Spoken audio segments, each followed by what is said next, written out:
En el video anterior dimos el primer paso para poder descifrar el enigma de Apocalipsis 17. El texto bíblico nos ha llevado a buscar las pistas al libro de Daniel. A medida que avancemos, vas a poder comprobar la precisión de los detalles de la simbología profética. Y mientras puedas descubrir cómo los acontecimientos históricos coinciden tan perfectamente con lo que la profecía predice, tu confianza en la profecía bíblica va a ir aumentando. En este video vamos a ver identificar a los 4 reinos que representan a las 4 bestias de Daniel capítulo 7. Comenzamos.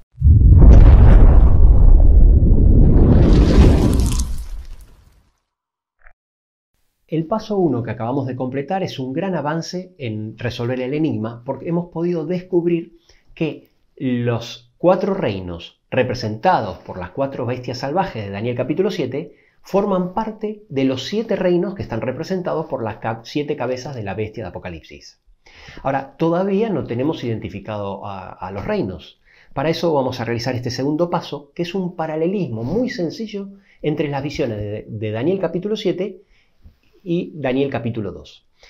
Porque en estas dos visiones vamos a poder ver en el paralelismo que estamos hablando de los mismos reinos, y esto es importante porque en Daniel capítulo 2 sí están identificados los reinos. En el capítulo 2 de Daniel, Nabucodonosor, rey de Babilonia, tiene un sueño de una gran estatua de diferentes metales y Dios le da a Daniel una visión donde le revela el sueño y su significado. En los versículos 32 y 33 está la descripción de la estatua y dice: la cabeza de esta imagen era de oro fino, su pecho y sus brazos de plata, su vientre y sus muslos de bronce, sus piernas de hierro, sus pies en parte de hierro y en parte de barro cocido. Nosotros vamos a analizar ahora los primeros 4 metales que se corresponden con las 4 bestias de Daniel capítulo 7. Los pies de hierro y barro cocido que corresponden al cuerno pequeño que sale de la 4ª bestia de Daniel capítulo 7, tal como mencionamos anteriormente, es un tema muy extenso que lo vamos a ver más adelante. Luego en los versículos 38 al 40 está la descripción y la explicación de estos metales, y entonces empieza diciendo en el versículo 38: tú eres aquella cabeza de oro, le dijo a Nabucodonosor, rey de Babilonia, y después de ti se levantará otro reino inferior al tuyo. Babilonia fue conquistada por los medos persas en el año 539 a.C.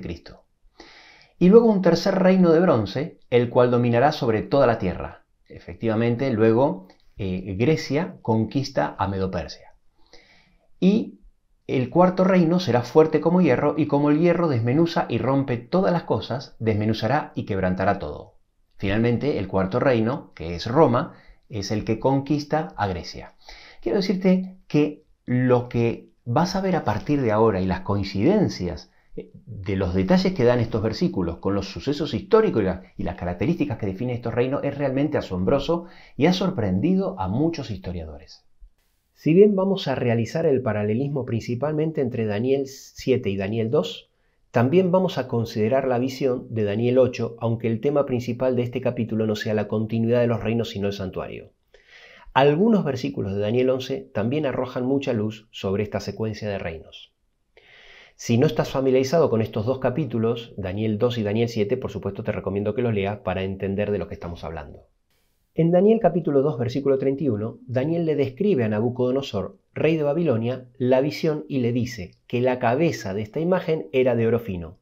Y en el versículo 37 y 38, cuando le da la explicación del sueño, le revela: tú, oh rey, eres aquella cabeza de oro. En la visión de Daniel 7, en el versículo 4, dice que la primera bestia era como león y tenía alas de águila. Ambos animales fueron usados por los profetas como símbolos de Babilonia. Aquí en pantalla te dejo los textos. Así como el oro es el más valioso de los metales, el león es el más poderoso de los animales terrestres y el águila el ave más poderosa. Después en el versículo 4 termina diciendo: sus alas fueron arrancadas y fue levantada del suelo y se puso enhiesta sobre los pies a manera de hombre y le fue dado corazón de hombre. Una clara referencia a la experiencia que pasó el orgulloso Nabucodonosor, contada en el capítulo 4 de Daniel, en donde Dios lo humilló y lo convirtió en una bestia por 7 años y después le volvió a dar corazón de hombre. Sigamos con Medo-Persia. Después del reino de Babilonia, representada por la cabeza de oro, le seguiría otro reino inferior representado por el torso y los brazos de plata mencionado en Daniel 2.32. En la explicación de la visión del capítulo 2, en el versículo 39, dice que después de ti se levantará otro reino inferior al tuyo. Efectivamente, aunque los medos persas conquistaron Babilonia, nunca llegaron a tener la gloria que tenía el imperio babilónico. En la visión de Daniel 7, el versículo paralelo es el 5, donde menciona que la segunda bestia es un oso que se alzaba de un costado más que del otro, porque los persas eran superiores a los medos. Y al final del versículo dice que entre los dientes tenía 3 costillas, porque para consolidar el imperio medo-persa tuvieron que conquistar otros 3 reinos, Lidia, Babilonia y Egipto. En la visión del capítulo 8 de Daniel también hace mención de Medo-Persia en los versículos 3 y 4. Allí menciona, hablando de un carnero que representa al imperio medo-persa, dice: aunque los cuernos eran altos, uno era más alto que el otro. Los cuernos representan a los medos y a los persas. Y aunque tanto los medos como los persas eran reinos importantes, dice que uno era más alto que el otro porque los persas eran superiores a los medos. Y el más alto, continúa diciendo, y el más alto creció después. Ciro, el Grande, fundador del imperio persa y rey de los medos, surge en la historia en el año 559 a.C., como gobernador de la pequeña provincia de Ansán, después, tal como dice el texto bíblico, de que los medos ya fueran un reino importante. Y luego dice: vi que el carnero hería con los cuernos al poniente, al norte y al sur. Medo-Persia hacia el poniente, es decir, hacia el oeste, conquistó Babilonia, Siria y Asia Menor. Al norte, tan lejos como el mar Caspio, conquistando Escitia y Armenia. Y hacia el sur tomó Egipto y Etiopía. Tal como indica la profecía, el imperio medo-persa no hizo conquistas significativas hacia el este. En el capítulo 11 de Daniel también encontramos un paralelismo muy claro con Medo-Persia en el versículo 2. Ahí dice: aún habrá 3 reyes en Persia. Efectivamente, hubo 3 reyes que fueron Ciro II, Cambises II y Darío I. Y luego dice que el cuarto será de grandes riquezas más que todos ellos. El cuarto rey, Jerjes I, conocido como Asuero en la Biblia, es el gobernante que hizo reina a Esther. Fue mucho más rico que los 3 reyes que lo precedieron. El versículo continúa diciendo: al hacerse fuerte con sus riquezas, levantará a todos contra el reino de Grecia. Jerjes I reunió uno de los ejércitos y flotas más grandes de la época para atacar a Grecia durante 2 años. No vamos a explicar cada detalle de este paralelismo porque si no el video sería eterno, pero sí hay un tema que es necesario aclarar. Tal vez te estés preguntando por qué en la visión de Daniel capítulo 8 Babilonia no está incluida y Daniel arranca directamente desde Medo-Persia. Muchos teólogos explican que aunque Babilonia todavía no había sido conquistada por Medo-Persia cuando Daniel tiene esta visión, Babilonia ya había cumplido su función en esta etapa profética y ahora era Medo-Persia la que ya estaba entrando en escena. Pero esta explicación no es el verdadero motivo y sería forzar los acontecimientos históricos, porque entre la visión de Daniel capítulo 7, donde sí aparece Babilonia, y la visión del capítulo 8, donde no aparece, solo pasaron 2 años y no hubo ningún acontecimiento histórico trascendente que justifique que en un lugar aparezca y en el otro no.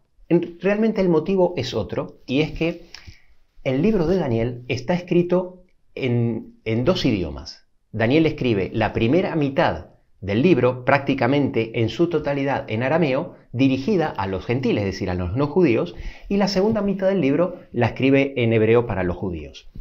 El capítulo 7, la visión del capítulo 7 es el último capítulo de lo que él escribe en arameo, y el capítulo 8 es el primer capítulo de lo que él escribe para los judíos en hebreo, donde cambia el idioma y cambia la temática.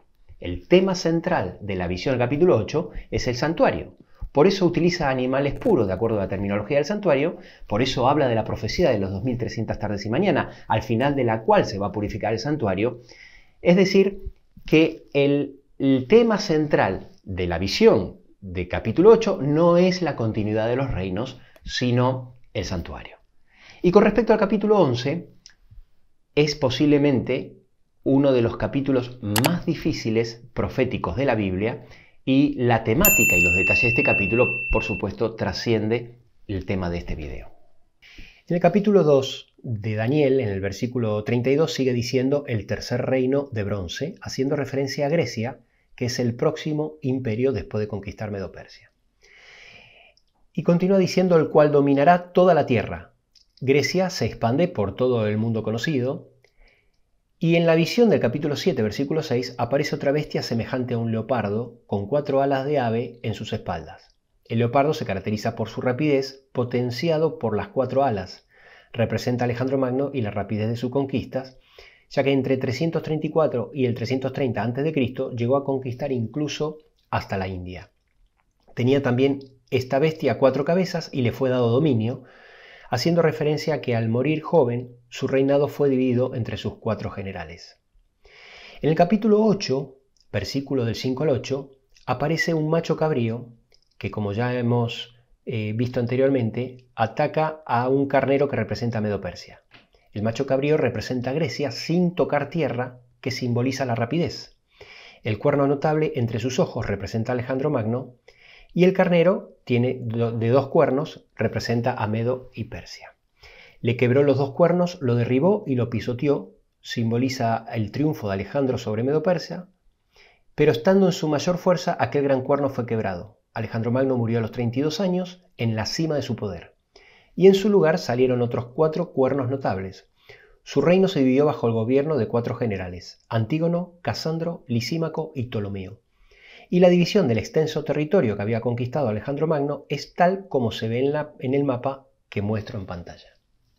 Finalmente, el cuarto reino es Roma. Tanto Daniel 2 como Daniel 7, la descripción del cuarto reino es muy similar. En Daniel 2.33 dice que está representado por las piernas de hierro y en la explicación en el versículo 40 dice que será fuerte como hierro. De la misma forma, en el capítulo 7, el cuarto animal es una bestia espantosa y terrible y en gran manera fuerte, la cual tenía unos dientes grandes de hierro. Después, en el capítulo 2, versículo 40, sigue diciendo, y como el hierro desmenuza y rompe todas las cosas, desmenuzará y quebrantará todo. Coincidiendo con el resto del versículo de Daniel 7.7, que dice que devoraba y desmenuzaba y las sobras hollaba con sus pies, y era muy diferente de todas las bestias que vi antes de ella y tenía 10 cuernos.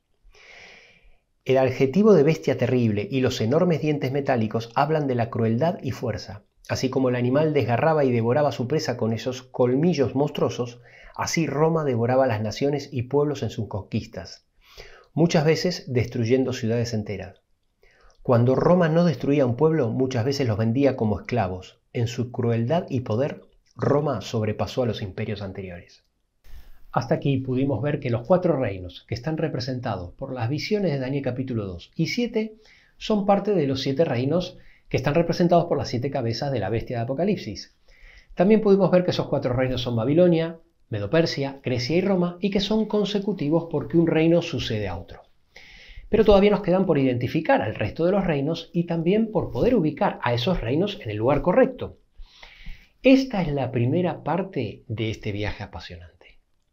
Recuerda que este gráfico cada vez se va a ir haciendo más complejo y que es necesario que veas todos los videos para poder entenderlo. Lo que hemos visto hasta ahora, la mayoría de los estudiosos que yo llamo entendidos a la luz de Daniel capítulo 12, están de acuerdo con lo que hemos visto. Por supuesto quedan excluidos aquellos que no quieren que descubras lo que esta profecía te va a revelar, especialmente lo relacionado con el cuerno pequeño. Y por eso, a partir de ahora, esto se va a poner muy interesante, porque nos vamos a poner de lleno en el tema del cuerno pequeño que sale a partir de la cuarta bestia y entonces vamos a estar viendo poderes actuales. La profecía no se puede entender si nosotros no conocemos un poco de historia, pero desde luego la historia de este mundo no se puede entender si no conocemos la profecía, lo que está detrás del telón, porque eso es lo que le da sentido a todo. Y recuerda que en la comprensión de este tema puede estar la salvación eterna tuya y de tu familia.